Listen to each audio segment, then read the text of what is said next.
This is ACC Nation with Will Ogenin and Jim Quist, featuring ACC sports news and interviews. Available on streaming radio, podcast, and YouTube. Welcome to ACC Nation. That's Will Ogenin. I'm Jim Quist. Let's talk ACC spring sports. There's a lot to talk about. We'll start out with baseball. On our list, the top 25 from D1 baseball.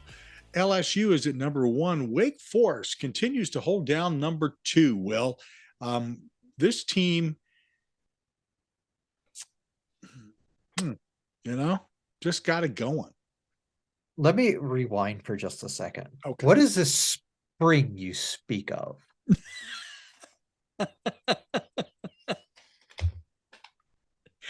What, is it not spring out there yet? Is it still snowing? Is it still sleeting, Will? We did have some, I think it did snow the other night. I think it might have been Friday night, Saturday night. It was, I think it was like a mix, but no, it's actually starting to warm up here. Finally, I think for good. I saw that. And I was so tempted. When I saw that on the radar, I was so tempted to drop something on you there, but I decided against it. Anyway, it's springtime where I am. So yeah, we're getting ready to go back into the 80s again here before too long too. So, oh boy, it's summer. Yeah, we're talking like 60s here, so that's tolerable. Yeah, I like the 60s. It's livable. But anyways, yeah, Wake Forest sitting at number 2, just completely dominating the ACC. They won 5 in a row, currently sitting at 16-4 in the league. They have a 7-game lead in the loss column on Boston College and Notre Dame, who are 13-11 in the conference. 37-6 overall, just completely dominating the league. And it all starts with pitching. I saw the stat today and went to verify it.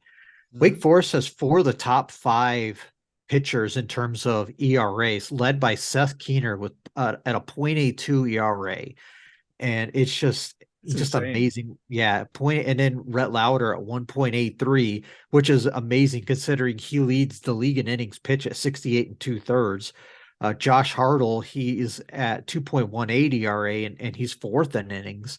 Sean Sullivan 5th at 2.58. And you see a lot of these guys their starters are just racking up the innings and just continuing to impress. And Wake, they also have the top 3 in strikeouts. Hartle leads the league at 90 strikeouts, Lauder at 81, Sullivan at 79. They're all just very impressive pitchers, all just amazing, what they're doing. They're just holding opponents to sub 200 batting averages, they're just not allowing much, and it's propelled them to this point. Now, it's not all completely just pitching alone. They've had some solid efforts from some of the batters too. I mean, Brock Wilken and Nick Kurtz lead the league in slugging percentage. Kurtz leads in OBP. His OPS is well over 1,000, which is just amazing. Wilken leads the ACC in runs scored at 59. Wilken leads the league in home runs with 20 as well. So it's mostly pitching, but you get a guy like him as well, just doing what he's done. To show you, this has been definitely the most complete team Wake Forest has had maybe ever. Just to give you an idea of how strong those bats are. Now, granted, and I'm not downplaying either one of their opponents here in this instance, because they're good opponents. But Wake Forest to win by this margin on Saturday, Wake Forest defeated Wofford 18-5, and then on Sunday 15-0 over High Point. When you start seeing numbers like that, that tells you a lot about how effective these guys are on offense. So yeah, I'm just kind of going through their schedule to see what they've done. They beat UNC Greensboro 20-2 in February. They beat Towson 18-1, Mount St. Mary's 15-1. Let's see, 11. Yeah, they're just consistently putting up double-digit runs in a lot of games, especially in the and their non-conference games. Even back in mid-March, they put up 12 in a win against Notre Dame. Put up 20, shut out Elon 20-0, shut out Miami 11-0. Uh, they're just dominating, and it's just really hard for them to, it's really hard to do. The reality is, look at just every, they're, consistently taking 2 out of 3 or sweeping series consistently. Look at the weekend series they had, just last weekend, not this most recent weekend, but the weekend before. Right. They lost against Pitt. They lost the opening game 3-0, came back and won the next 2 games 23-4 and 17-1. And just staggering. Yeah. And they got there's a big series coming up this weekend. They've got Boston College at home, BC being second place in the Atlantic Division, 29-14 overall. Again, the Eagles having a good season as well. We'll get more to them in a bit. Yes, they are. Let's look at the top 5 in D1 baseball's top 25. LSU, Wake Forest, as we mentioned, at number 2, South Carolina 3, Florida 4, and Vanderbilt at number 5. Now, as you mentioned, let's get into the ACC teams. Number 10 is Duke. Number 11, Miami. Number 19, Boston College. Number 21, Virginia. Louisville dropped out. They were at 21, and that was because they lost to Miami. They lost 2 of 3 in that weekend series, but I'm sure they'll be back. Yeah, Duke being a top 10 team is something I didn't have it, pegged. But when you look at what they've done, they're second in the league in pitching, obviously behind Wake Forest. They're doing a lot of the same things Wake's doing, just on a smaller scale. They're striking. They're having second highest strikeout rate in the league behind Wake. Again, second, lowest ERA behind him, second lowest, batting average allowed.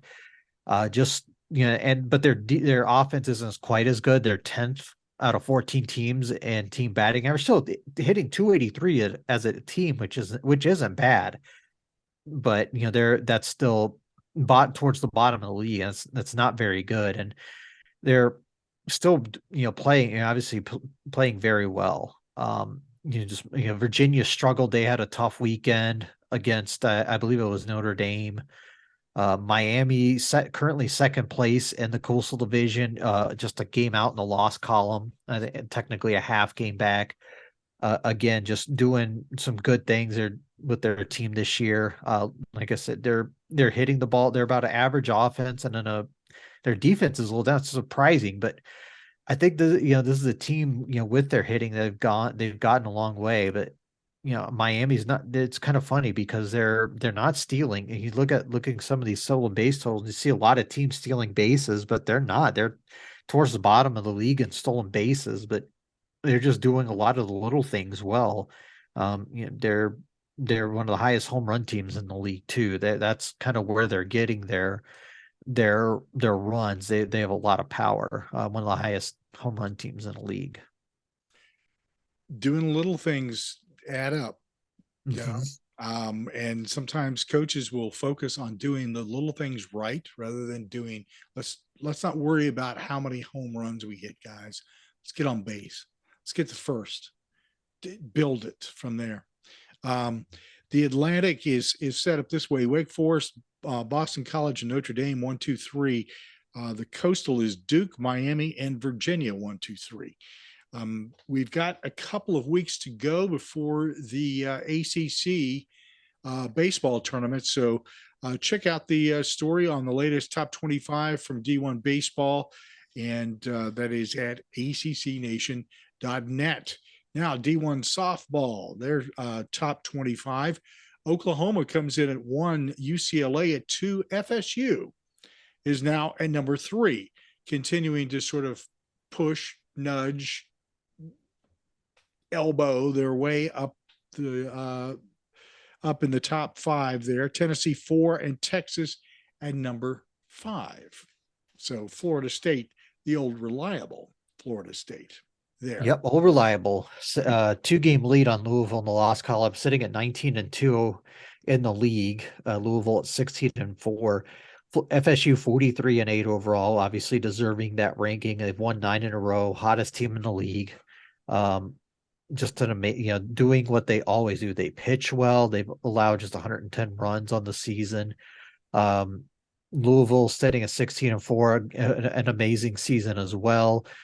Duke at 19-5 is kind of a little bit under the radar. 43-9 overall, having a big season. Clemson 18-6. This is a team they've really got done on the circle. If for those of you aren't familiar, that's the mound in softball, but they've allowed just 85 runs all season, and this is through 53 games. So it tells you just how well they're pitching. I mean, they've had a little bit of a little bit of a sluggish streak lately. They've lost 3 out of 4, lost 2 or 3 to Virginia Tech, plus lost a non-con game to Liberty, and have been hitting a little bit of a struggle here, but they will definitely rebound. They've obviously having a great season, and this league has been really strong. We've talked about this before, and even going back to before the season started when we had our guest to kind of preview the season. They were somebody that the team, somebody to look out for.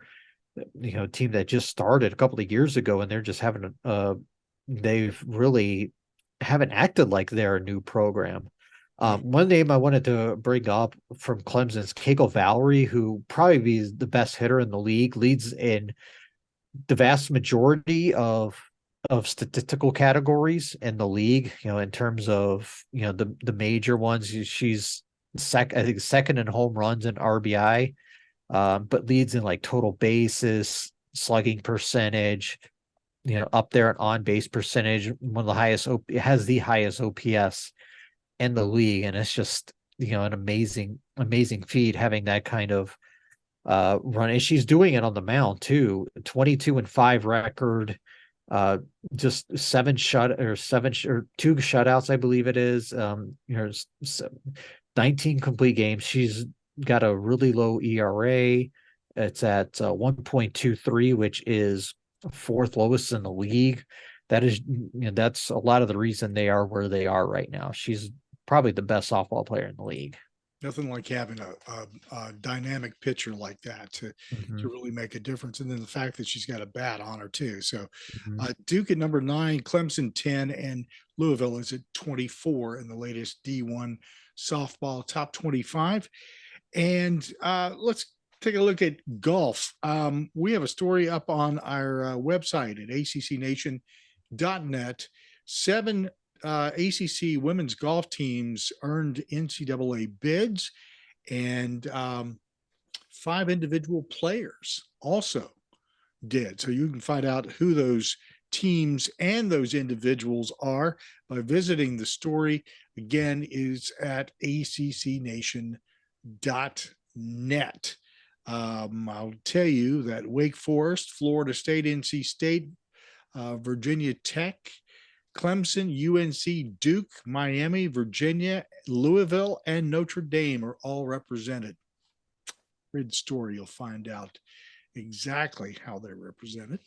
Let's talk about some of the other things that are going on. Will, in rowing top 20, Virginia is at number 9. We talked about this the last time we were on. Syracuse at number 10, Duke at number 14, and receiving votes at number 23 is Notre Dame. So again, in a sport that has been dominated for years by Virginia, we're starting to see some new faces, so to speak, in Syracuse. Duke is regenerating their program. They were really one of those teams to watch in the past as well, and took a little slide and got a new coach, and up the ladder they go. So that's fun to watch. The last regular season top 25 for women's lacrosse. boy, you want to talk about some crazy stuff going on. The championship just concluded for the ACC. So it sort of threw everything up in the air, and where it came down is as follows. Boston College won their first ACC championship lacrosse. So It's amazing considering they, the arguably the greatest player in program history, Charlotte North, just graduated last year, but yet they're right there again. Yeah. And man, this was some sort of tournament. I don't even know how to describe this. Again, we say this over and over again. I know I repeat myself constantly about you need to watch all these sports. You really do, because you're missing out on some great stuff. You may go, lacrosse, whatever. Rowing, whatever. You are missing quality time here. There's some phenomenal play going on. And this tournament was just crazy. So Boston College comes out at number 2, North Carolina number 3, Syracuse number 4, Notre Dame 7, Virginia 12, Clemson 20, and receiving votes at number 29, Virginia Tech. Very strong season for women's lacrosse. A lot of fun to watch this year. Men's lacrosse, the top 20 there. Duke is number 1. Virginia is number 2. Notre Dame is number 3. Syracuse at number 20, and North Carolina receiving votes at number 21. So that's man, crazy. Yeah, the funny thing is, like, the men's lacrosse, there's only 5 teams in the ACC that play. I know. Duke, Virginia, Notre Dame, North Carolina, and Syracuse. So they only play 6 conference games, except for North Carolina only played 5 this year. They're finished 1-4, but Duke 5-1, 12-2 overall, Virginia 4-2, 11-3, and all those. They've really been the 2 dominant teams in the league this year, and I think we'll see both of them make deep runs into the tournament this year.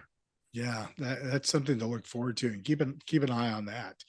NCAA men's and women's tennis selection show is actually it's probably over by now, but it was tonight. We're recording on Monday night for this. NC State is the women's ACC automatic qualifier, the team, and Virginia, the men's automatic qualifier. We'll have all the information on the teams, the singles, and the doubles bracket on the website at accnation.net a little later, and you can check out how all the teams look there. In beach volleyball, now this is not an ACC sport, but Florida State does play in a conference which includes teams from all over the Southeast, essentially. And they are now the number 4 seed. The selection committee has just set this up.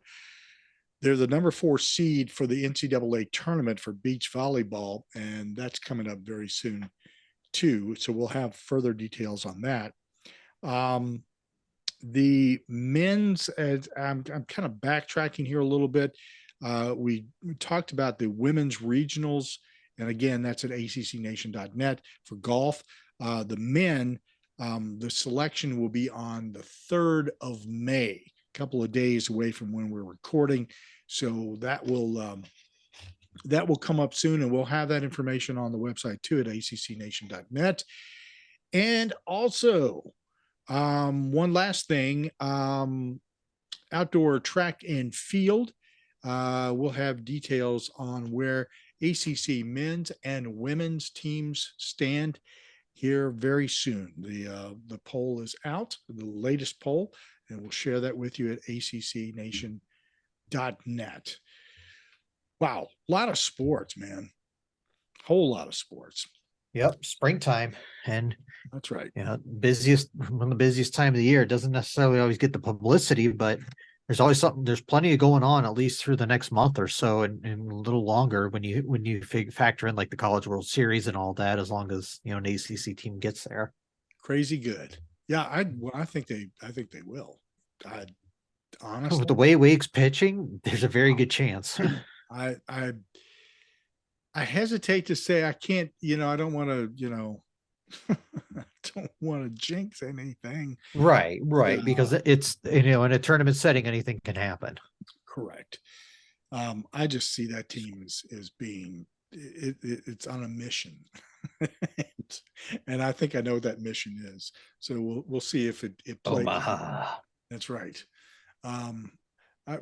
Suddenly I have an image of the Blues Brothers in this old cop car, and all of the Wake Forest team packed into the back seat in the trunk. So anyway, weird. So, hey, listen, make sure that you subscribe to us on YouTube. Follow us there. Always like to hear your comments on things. If you'd like to listen to us on streaming radio, you simply have to go to accnation.net. You can either click on the link on the front page or go to the links page and find your favorite platform where you can listen on a regular basis. And we encourage you to do that. And if you are listening to us on podcast, we hope that you subscribe, follow us, drop a comment or two. Make sure that you rate us. We hope that it's a 5. And if it's not, we know where you are. So until next time, cheers. Fun.